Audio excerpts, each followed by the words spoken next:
I'll be back.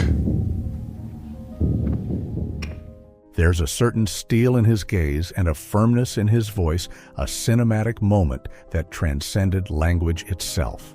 Yet few people know that the very heavy accent that became Arnold Schwarzenegger's trademark was once the reason he was mocked when he first arrived in Hollywood. But Arnold didn't let it bother him. He never tried to change who he was to please anyone. Instead, he stayed true to himself, turning what many saw as a weakness into one of the most unforgettable signatures in entertainment history. Beyond the silver screen and the gym, however, Arnold's real life was marked by stormy turns, family scandals that shook the public, and fierce battles in the political arena. Through it all, one question remains.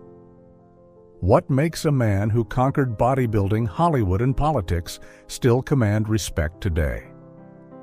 Perhaps it's because Arnold never lived only for the spotlight, from the cold gym floors of Thal, Austria, to an ocean view mansion in California. From a boy once dismissed to a father and grandfather, inspiring generations. His life, his wealth, and his quiet choices after personal upheavals tell a deeper story. Arnold Schwarzenegger is more than a star. He stands as a living lesson in how a person can start over and leave behind something that truly matters. If you enjoy videos like this, don't forget to like and leave a comment below. It helps us tremendously. They once mocked him, saying, "No one wants to watch a hero with a German robot voice." Even his own father bluntly told him, "You're just a weak little dreamer." But just a few years later, Arnold Schwarzenegger would need only 3 words, "I'll be back," to make the whole world hold its breath. Arnold was born in 1947 in Thal, a small village in Austria, still buried under the shadows of war. Their house had no electricity, no running water. He and his brother shared a single pair of worn-out shoes, and their meals were little more than enough to stave off hunger. But the greatest poverty they faced wasn't material. It was a lack of belief in dreams. Arnold's father, Gustav, a former German army officer, believed the only safe future for his son was a career as a police officer. But Arnold, even as a boy, quietly tucked away under his pillow pages, torn from magazines, pictures of Hollywood's muscle-bound stars shining under the bright lights. One evening, Gustav discovered the hidden magazine. There was no shouting, just the cold sound of paper tearing and a heavy, silent look of disappointment. Arnold understood, without a word to his father, his dream was a shameful thing. But he refused to let it die. Morning after morning, Arnold secretly trained using old bricks and scrap iron from the shed. One day, as he bent down to lift a weight, he heard the door creak open. His father stood there watching in silence. No scolding came, only a few clipped words. "You really think the world is going to wait for a kid from Thal?" That sentence, spoken without anger, cut deeper than any shout. It left a scar that never quite faded. At 15, Arnold secretly entered a local weightlifting competition. No coach, no modern equipment, only a willpower forged in quiet defiance. Under the dim, flickering lights, Arnold, thin and unassuming, stepped onto the platform. And he won. The small, time-worn trophy became a symbol of something much bigger. Proof that he didn't need anyone else to believe in him. He only needed to believe in himself. That night, he placed the trophy on the dinner table. His father glanced at it briefly before returning to his newspaper. No words of praise, no look of pride. But Arnold didn't need it anymore, because deep down he knew. One day, the world would no longer be able to ignore the dream that Thal once called foolish. With just a few $100s and a thick accent, Arnold dared to dream of conquering Hollywood. But could he overcome doubt and failure along the way? In 1968, Arnold Schwarzenegger arrived in Los Angeles. He was only 21, carrying nothing more than an old fabric suitcase, a few $100s saved from competitions, and something far more valuable. A dream larger than anything most people believed could come from a small village in Austria. If you've ever left home behind, you might understand how Arnold felt at that moment, lost in a foreign language, a foreign culture, and holding on to the only certainty he had: belief in himself. He slept on the gym floor, lived off canned fish, and taught himself English late into the night. People said he spoke like a robot and joked that his name was too long to remember. But Arnold didn't get angry. He stayed focused, training 6 hours a day, never missing a session. Then in 1969, Arnold won the Mr. Universe title, becoming the youngest man ever to do so. Just days before the competition, he had suffered a serious muscle strain in his leg, barely able to stand. He wrapped his leg tightly, hid the pain, and walked onto the stage with a radiant smile. The boy, who was once mocked for his accent, now stood proudly atop the world stage.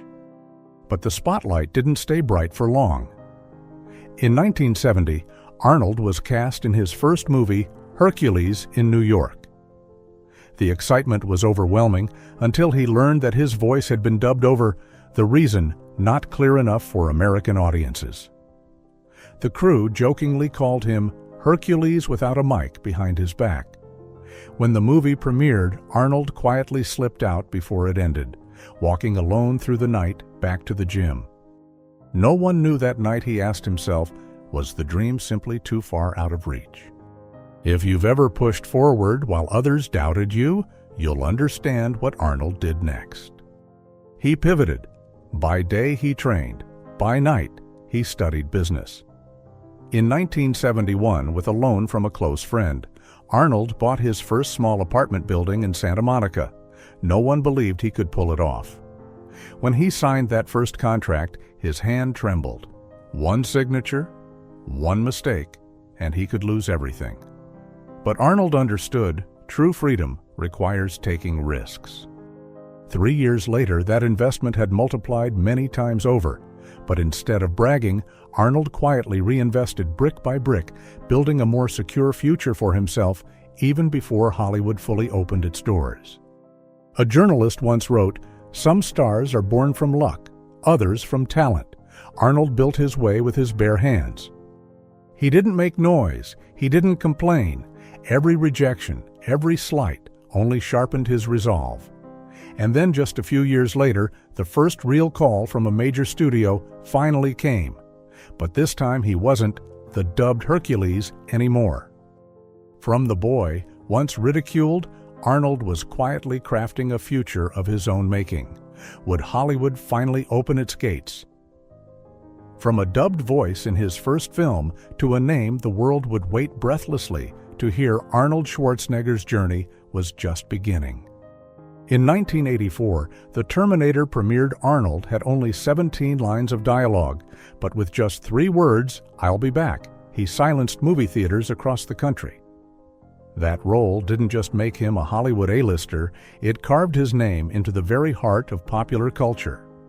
Success followed swiftly. Arnold went on to star in a string of blockbuster hits: Predator, 1987, Twins, 1988, Total Recall, 1990, and Terminator 2, 1991. His salary skyrocketed to between $20 million and $35 million per film, a figure that at the time was unheard of even for Hollywood's most seasoned stars.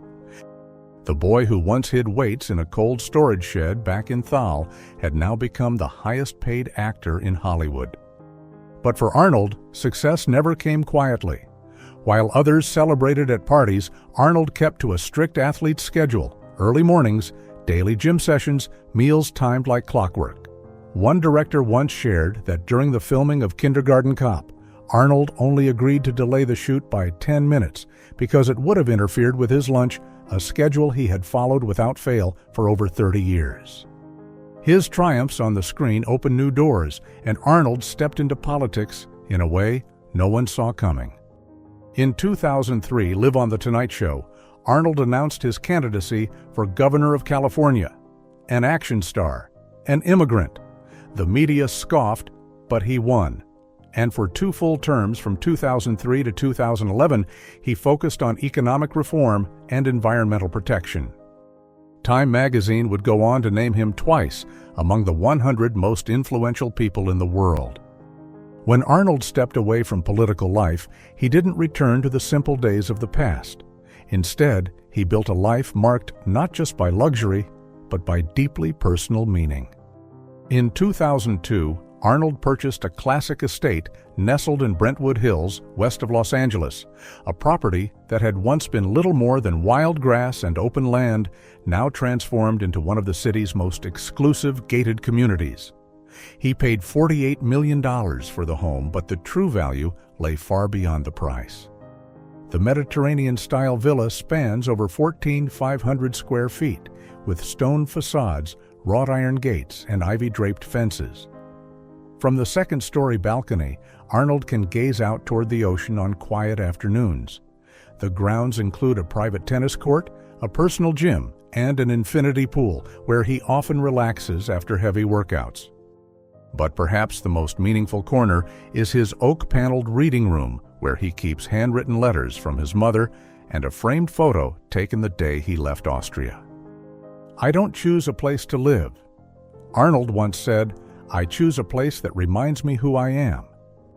In the Idaho mountains, his Sun Valley retreat offers a different kind of peace. It's where Arnold brings his children during the holidays to teach them how to ski and to share stories of winters when he survived on instant noodles. The house, built in Nordic pine style, has a stone fireplace, worn armchairs, and family photos lining the walls. A framed map of Austria hangs prominently, a quiet reminder of where it all began. There, he's not a movie star, not a former governor, just a father making cocoa for his children while the fire crackles warmly. After his divorce from Maria Shriver, Arnold kept the family home in Hyannisport, Massachusetts, near the Kennedy compound, not out of convenience, but out of respect. The modest beachside home with a pine-shaded driveway still holds the long wooden dining table, and the untouched piano that belonged to Maria Arnold left everything exactly as it was, a silent tribute to memories that, while belonging to the past, were never truly lost. Each property Arnold owns is more than an investment. It's a milestone.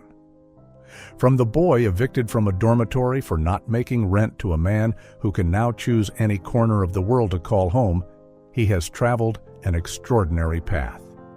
Yet it's not the scale of his homes that inspires. It's how he fills them, not with possessions, but with memories. Some choose cars for speed, others for style. Arnold chooses his vehicles the way one chooses companions for life's different seasons. To him, every car is a reminder of just how far he's come, from barefoot walks to school through snow to commanding the road with power and freedom. One standout in Arnold's collection is his Bugatti Veyron, worth over $11 million.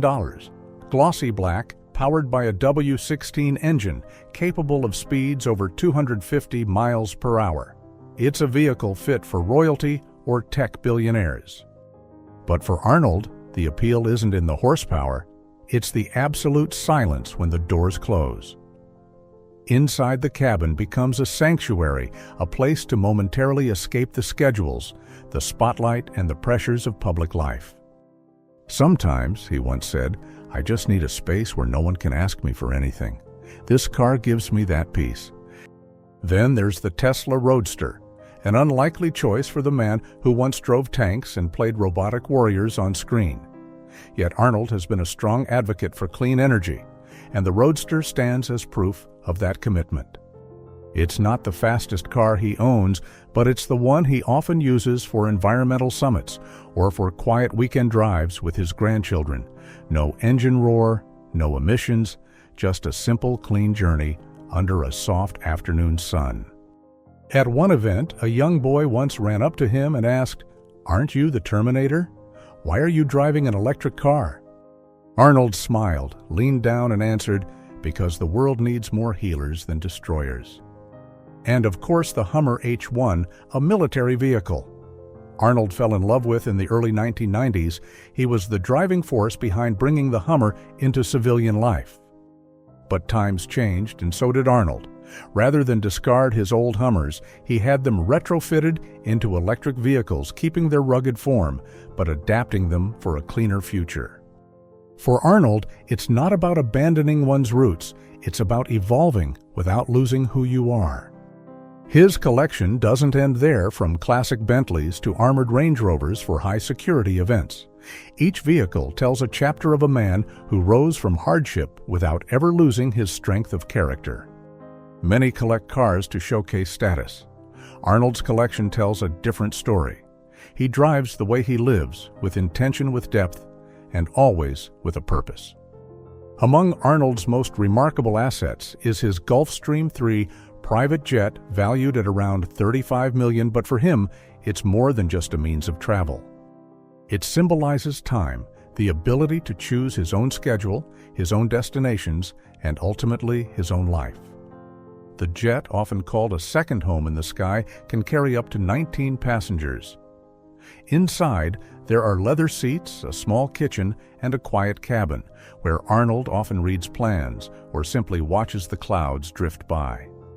During his tenure as governor, he used the jet to commute daily between Los Angeles and Sacramento, a decision that drew criticism over emissions, but which he addressed plainly.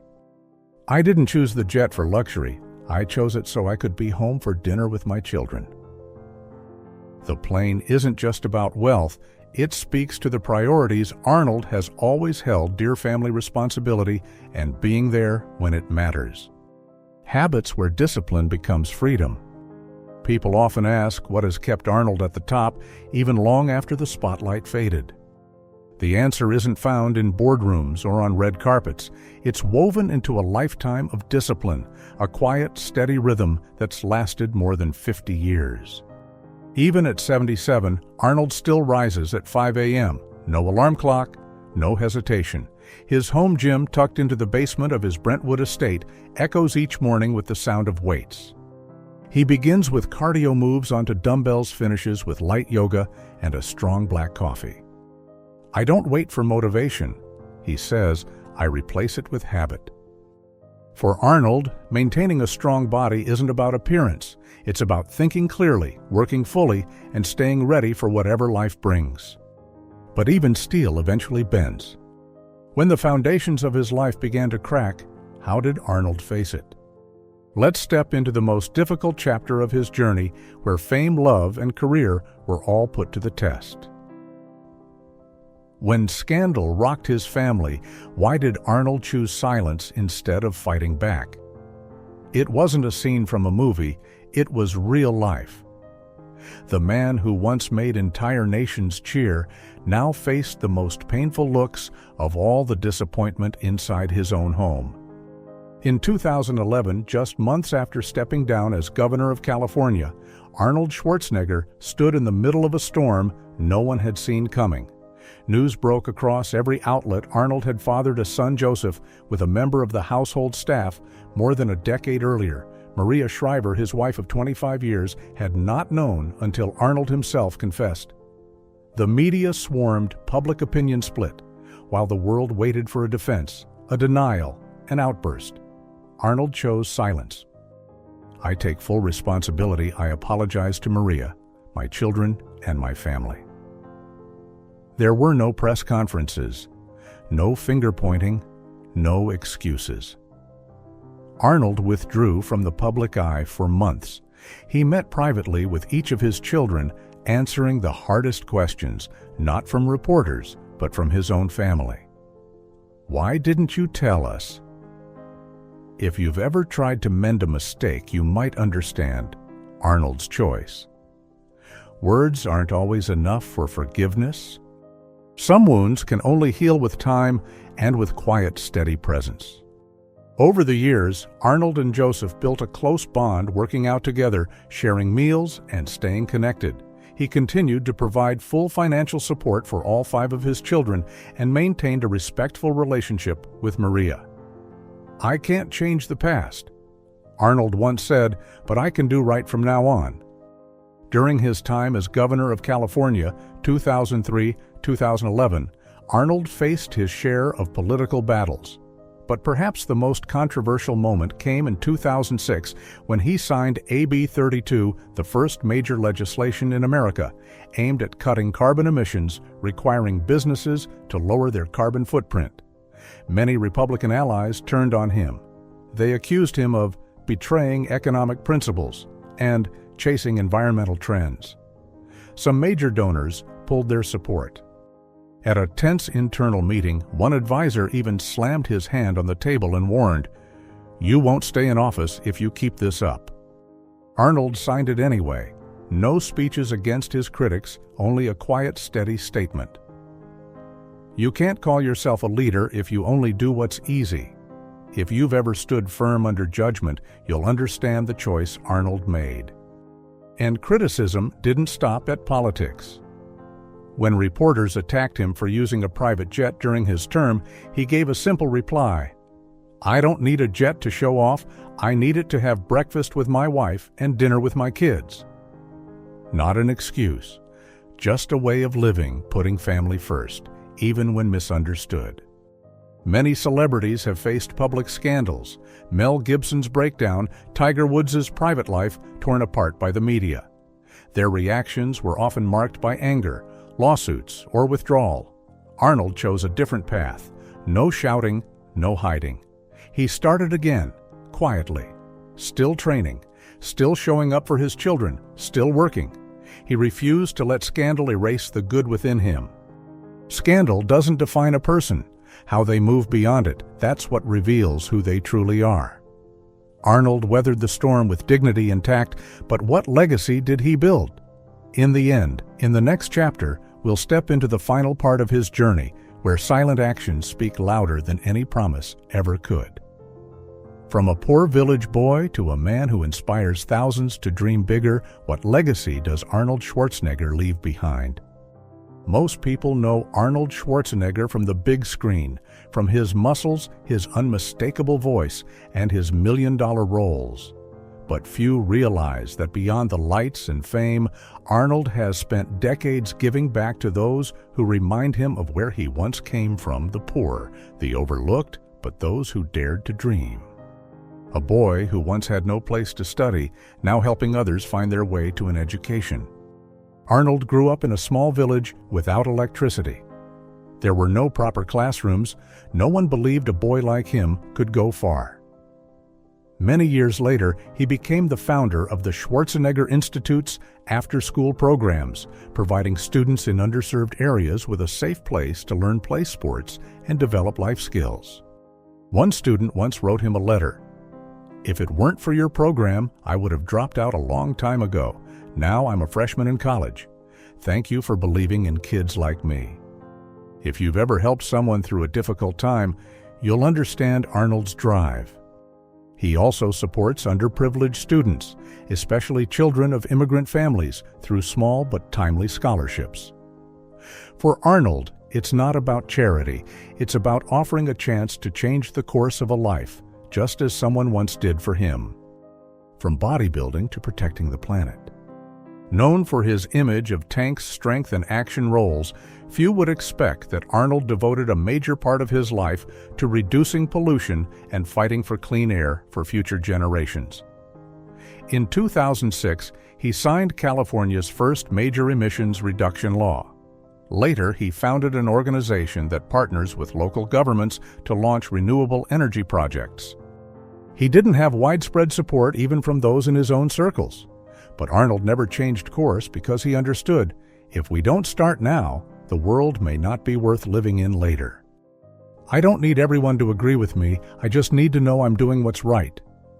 Family, the place where everything begins again. After the storms in his personal life, Arnold didn't just rebuild his public image, he rebuilt trust within his family. He maintained a respectful relationship with his former wife, Maria Shriver, and continued to support all his children. Today, he's also the proud grandfather of Lila, the daughter of Katherine Schwarzenegger and actor Chris Pratt.